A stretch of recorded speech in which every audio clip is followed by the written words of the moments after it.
सभी विद्यार्थियों को नमस्कार, गुड मॉर्निंग। तो आज है 27 मार्च 2023 और 27 मार्च 2023 के जितने भी इंडिया और वर्ल्ड के जो करंट अफेयर्स के क्वेश्चन बनते हैं आज उनका हम डिस्कशन करेंगे। पूरा वीडियो ध्यान से देखना और लास्ट में आपसे क्वेश्चन पूछूंगा जिनके जवाब आपको कमेंट बॉक्स में देना होगा।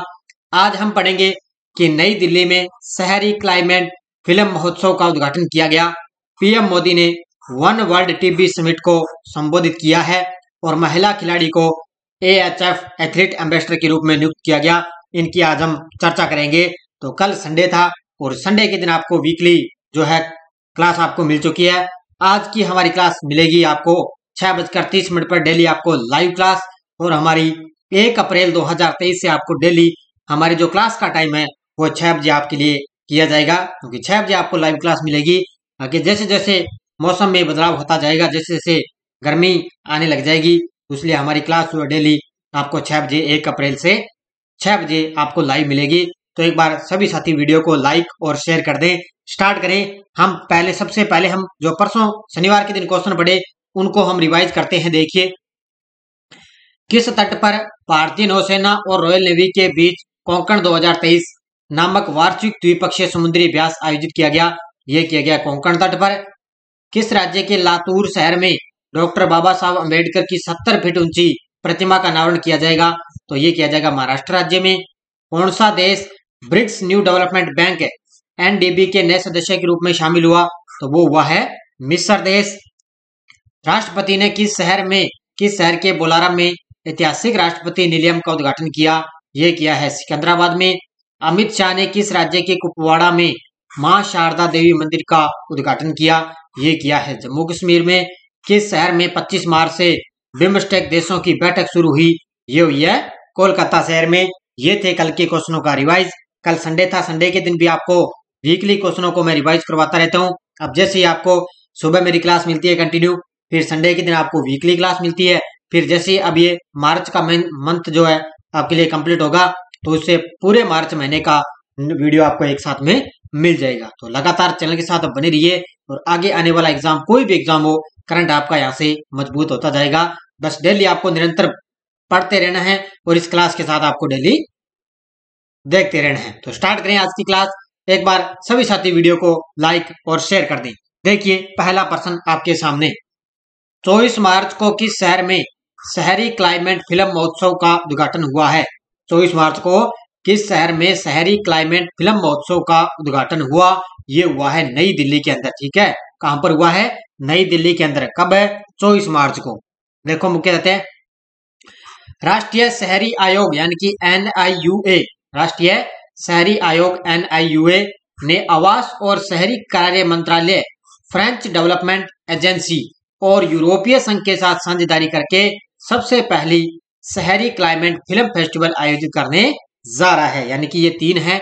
एक तो है इसमें फ्रेंच डेवलपमेंट एजेंसी और एक है इसमें यूरोपीय संघ के साथ साझेदारी की है। किसने?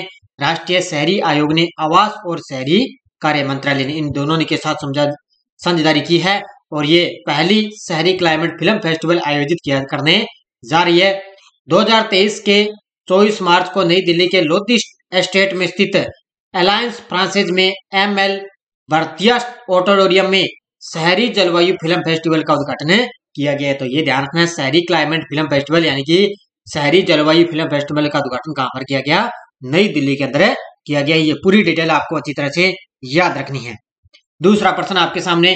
किस महिला हॉकी खिलाड़ी को AHF एथलीट एम्बेसडर के रूप में नियुक्त किया गया है? AHF का मतलब होता है एशिया हॉकी फेडरेशन। ठीक है, तो किस महिला हॉकी खिलाड़ी को AHF एथलीट एम्बेसडर के रूप में नियुक्त किया गया? ये किया गया सलीमा टेटे को। ऑप्शन नंबर 1, किसको? सलीमा टेटे को नियुक्त किया गया है। देखो, राष्ट्रीय महिला हॉकी टीम की मध्य खंड खिलाड़ी है सलीमा टेटे को 2 वर्षीय अवधि के लिए भारत से AHF एथलीट एम्बेसडर के रूप में नियुक्त किया गया है। टेटे ने कोरिया के मुंगयांग में एशियाई हॉकी फेडरेशन यानी कि AHF कांग्रेस के दौरान प्रमाण पत्र और पद स्वीकार किया है। तो टेटे ने क्या है, कोरिया के अंदर मुंगयांग में एशियाई हॉकी फेडरेशन के अंदर कांग्रेस के दौरान उन्होंने प्रमाण पत्र और पद स्वीकार किया। अब उनको भारत के अंदर जो है Asia hockey federation athlete ambassador के रूप में नियुक्त किया गया है। किसको? सलीमा टेटे को नियुक्त किया गया। अब इनसे आपके इस तरह से भी क्वेश्चन बन सकता है कि सलीमा टेटे का खेल है वो किससे संबंधित है, तो ध्यान रखना चीन का मुख्य खेल है। अगला प्रश्न, कैबिनेट ने प्रधानमंत्री उज्ज्वला योजना के लाभार्थियों के लिए एलपीजी सिलेंडर सब्सिडी कितने साल के लिए बढ़ाई है? तो कैबिनेट ने प्रधानमंत्री उज्ज्वला योजना है उसके लिए लाभार्थियों के लिए जो एलपीजी जो सिलेंडर सब्सिडी है उसके जो कितने साल की अवधि बढ़ा दी, उसकी अवधि बढ़ाई है 1 साल के लिए। ठीक है, कितने साल के लिए? 1 साल के, और इसमें 200 रुपए की आपको पता है सब्सिडी आपको दी जाती है। देखो, प्रधानमंत्री नरेंद्र मोदी की अगुवाई वाली कैबिनेट ने प्रधानमंत्री उज्ज्वला योजना के लाभार्थियों के लिए 200 रुपए की एलपीजी सिलेंडर सब्सिडी 1 साल के लिए बढ़ाई है। यानी कि कितने रुपए? 200 रुपए के लिए आपको पता है इसमें सब्सिडी मिलती है। लेकिन अब आपको पता है इसमें अपने राज्य के अंदर आपको पता है इसका 500 रुपए में कर दिया। आपको पता है जो है सिलेंडर एलपीजी सिलेंडर है वो 500 रुपए इसमें अपनी राज्य सरकार ने कर दिया। फिर भी इसमें 200 रुपए की एलपीजी सिलेंडर सब्सिडी 1 साल के लिए बढ़ाई गई है। और पीएमयूवाई यानी कि प्रधानमंत्री उज्ज्वला योजना मई 2016 में केंद्र सरकार द्वारा ये योजना लॉन्च की गई और 1 मार्च 2023 तक ये 9.59 करोड़ यानी कि लाभार्थी इसमें जुड़ चुके हैं। तो ठीक है, ये याद रखना है कि 200 रुपए और 1 साल के लिए ये सब्सिडी इसकी बढ़ा दी गई है। अगला प्रश्न, किस व्यक्ति को 2023 का एबेल पुरस्कार दिया गया? किस व्यक्ति को 2023 का एबेल पुरस्कार दिया गया? ये दिया गया था, ध्यान रखना, लुइस कैफरेली को। ऑप्शन नंबर सी, किसको दिया गया है?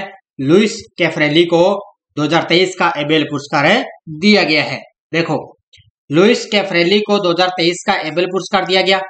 उन्हें यह पुरस्कार गणित में नॉन लिनियर पार्शियल इन्वेक्सेस और फ्री बाउंड्री प्रॉब्लम को लेकर दिए गए योगदान के लिए दिया गया है। बस ये आपसे ये नहीं पूछा जाएगा कि किस क्षेत्र में, ये बस ये याद रखना है कि गणित के क्षेत्र में इनको दिया गया। किसको? 2023 का एबेल पुरस्कार है लुइस कैफरेली को दिया गया है। अगला प्रश्न, पीएम मोदी ने किस शहर में वन वर्ल्ड टीबी समिट को संबोधित किया है? पीएम मोदी ने किस शहर में वन वर्ल्ड टीबी समिट को संबोधित किया? ये किया है वाराणसी उत्तर प्रदेश में। कहां पर है? वाराणसी उत्तर प्रदेश में हमारे देश के प्रधानमंत्री मोदी जी ने वन वर्ल्ड टीबी समिट को संबोधित किया है। देखो, प्रधानमंत्री नरेंद्र मोदी ने वाराणसी के रुद्राक्ष कन्वेंशन सेंटर में वन वर्ल्ड टीबी शिखर सम्मेलन को संबोधित किया है। उन्होंने यह भी उल्लेख किया है कि भारत ने वर्ष 2025 तक टीबी उन्मूलन का लक्ष्य रखा है। ये पॉइंट आप स्टार लगा सकते हो कि भारत ने कब तक टीबी उन्मूलन का लक्ष्य रखा, तो ये रखा है 2025 तक रखा है। तो वाराणसी के अंदर मोदी जी ने वन वर्ल्ड टीबी शिखर सम्मेलन को संबोधित किया है। और ये एक सूचना आपके लिए है कि हमारी ये क्लास जल्द ही आपके लिए ईओ और आरओ एग्जाम के लिए 2023 स्पेशल क्लास जुलाई 2022 से लेकर फरवरी 2023 तक पूरा 8 महीने का निचोड़ आपके सामने आने वाला है। अभी 1-2 दिनों के अंदर ये क्लास आपको मिल जाएगी।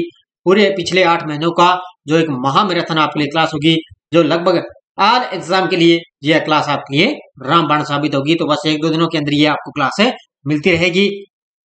अगला प्रश्न देखो आपके सामने, किस केंद्रीय मंत्री ने राष्ट्रीय फसल बीमा पोर्टल पर डिजी क्लेम नामक एक नई प्लेटफॉर्म लॉन्च किया है?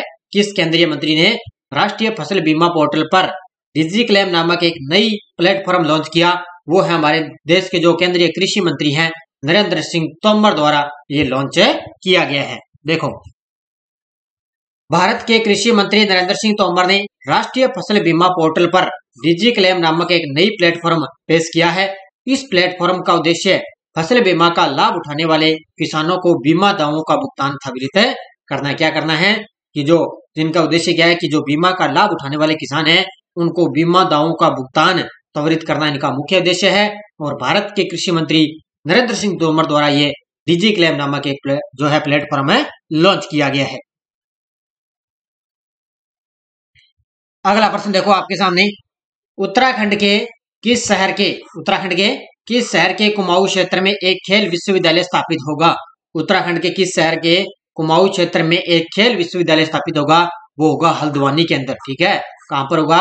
उत्तराखंड में हल्द्वानी शहर है, वहां पर कुमाऊं क्षेत्र में एक खेल विश्वविद्यालय स्थापित होगा। देखो, उत्तराखंड के मुख्यमंत्री पुष्कर सिंह धामी ने घोषणा की कि सरकार हल्द्वानी शहर के कुमाऊं क्षेत्र में एक खेल विश्वविद्यालय स्थापित करेगी और हल्द्वानी का जो अंतर्राष्ट्रीय स्टेडियम एक खेल विश्वविद्यालय में अपग्रेड किया जाएगा, यानी कि एक खेल विश्वविद्यालय स्थापित करेगी हल्द्वानी के अंदर। कौन है? उत्तराखंड के मुख्यमंत्री पुष्कर सिंह धामी ने घोषणा की जा चुकी है। अगला प्रश्न, हाल ही में किसने क्रिकेट फैंटेसी स्पोर्ट्स ऐप क्रिक पे लॉन्च किया है? हाल ही में किसने क्रिकेट फैंटेसी स्पोर्ट्स ऐप है ये क्रिक पे ये लॉन्च किया है? असनीर ग्रोवर ने। ऑप्शन नंबर 1 किसने?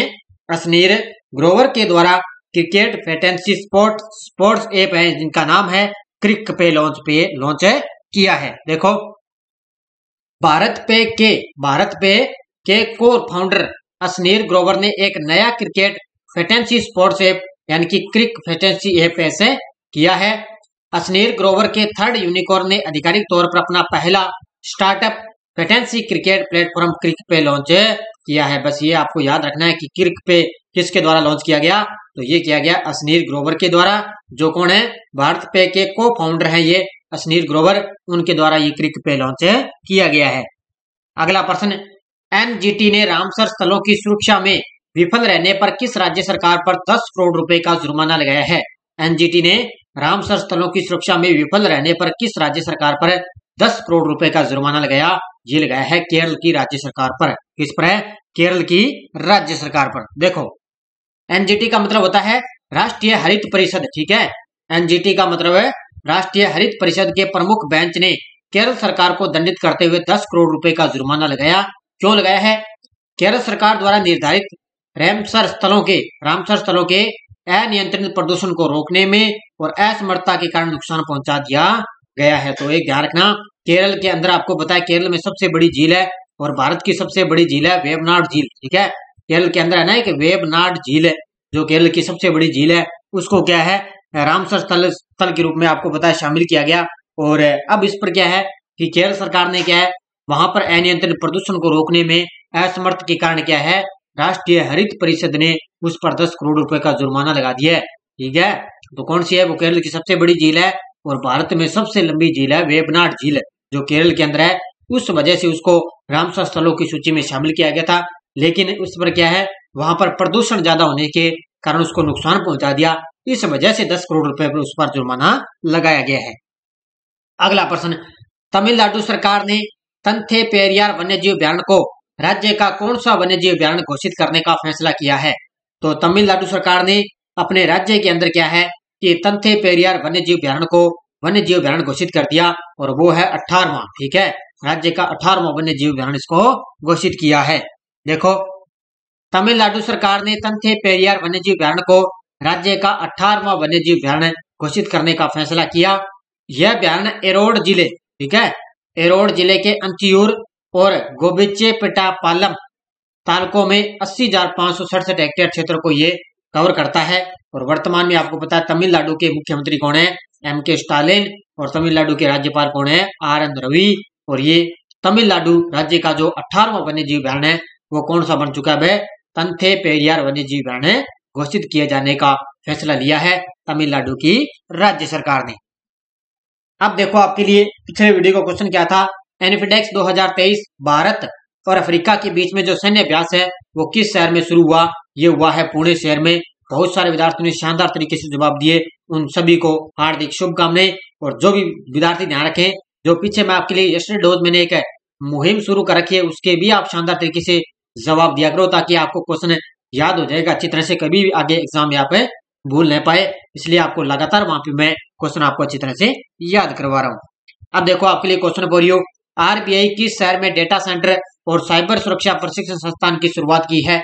नई दिल्ली, भुवनेश्वर, श्रीनगर, चंडीगढ़। इसका जवाब आपको कमेंट बॉक्स में देना है। और अब देखो, आपके लिए डोज क्या है? भारतीय वन नीति की घोषणा कब की गई? 1988 के अंदर भारतीय वन नीति की घोषणा की गई। देश में सर्वाधिक क्षेत्रफल पर किस प्रकार के वन पाए जाते हैं? तो उष्ण आर्द्र पतझड़ वन पाए जाते हैं। फूलों की घाटी किस राज्य में है? उत्तराखंड के अंदर। और भारत का सबसे बड़ा राष्ट्रीय उद्यान है एम्बिस राष्ट्रीय उद्यान, जो लेह लद्दाख के अंदर है। वो भारत का सबसे बड़ा राष्ट्रीय उद्यान है। इनके भी बहुत सारे विद्यार्थी मेरे साथ लगातार बने हुए हैं और बड़े शानदार तरीके से जवाब देते हैं। और मैं सभी विद्यार्थियों के कमेंट भी आपको बताया देखता हूं, लेकिन जवाब आपको पता मैं नहीं दे पाता, लेकिन कमेंट में सभी विद्यार्थी के जरूर देखता हूं। अब देखो, आपके लिए क्वेश्चन फॉर यू क्या है? नेक्स्ट डोज आपके लिए बड़े शानदार है। संविधान के किस अनुच्छेद के तहत राज्यपाल किसी विधेयक को राष्ट्रपति के विचारात सुरक्षित रख सकता है? ये पॉइंट बार बार एग्जाम के अंदर पूछा जाता है। संविधान सभा कांग्रेस थी, कांग्रेस भारत थी, यह किसने कहा था? इसका जवाब देना है। और भारत में सीमेंट उद्योग को किस वर्ष लाइसेंस मुक्त किया गया? इन तीनों क्वेश्चनों को शानदार तरीके से आपको जवाब देने हैं और ये सेकंड ग्रेड के अंदर ये एग्जाम में आए हुए क्वेश्चन है जो आरपीसी के द्वारा पूछे गए हैं। इन क्वेश्चनों का आपको शानदार तरीके से जवाब देने हैं। तो सारे विद्यार्थी एक बार वीडियो को जाते जाते लाइक और शेयर करना है। लाइक बहुत ही कम होते हैं, मैं देखता हूं, लेकिन इतनी मेहनत के साथ आपको क्लास मिलती है तो लाइक करना आपका काम है। बस लाइक बटन आपके क्लिक करना है और लाइक लगातार आपको करते रहना है और निरंतर आप क्लास से बने रहिए। और लगभग हमारी टेस्ट सीरीज मिल रही है, आपको पता है ये हमारी विश्व का भूगोल टेस्ट सीरीज, भारत का भूगोल, बड़े शानदार तरीके से टॉपिक वाइज आपको यहीं पे सिलेबस और टॉपिक वाइज टेस्ट सीरीज मिल रही है। बड़े शानदार तरीके से लगभग आपको 50 क्वेश्चन हुए हर टॉपिक के मिल रहे हैं। उसके बाद में ये ईओ और आरओ के लिए राजस्थान करंट अफेयर्स का सुपड़ा साफ मात्र 50 रुपए के अंदर राष्ट्रीय अंतर्राष्ट्रीय राजस्थान तीनों आपको मिक्स मिल रही है। सब हमारी जो भी कोई भी टेस्ट सीरीज चल रही है सबकी 1 साल की वैलिडिटी है। मात्र 50 रुपए हमने प्राइस रख रखा है और पीडीएफ भी आपको यहाँ पे फ्री मिल रही है। तो जरूर ज्वाइन कीजिए हमारी टेस्ट सीरीज को और सारे विद्यार्थी एक बार वीडियो को जाते जाते लाइक और शेयर कर दें। तो धन्यवाद सभी विद्यार्थियों को। जय हिंद, जय भारत।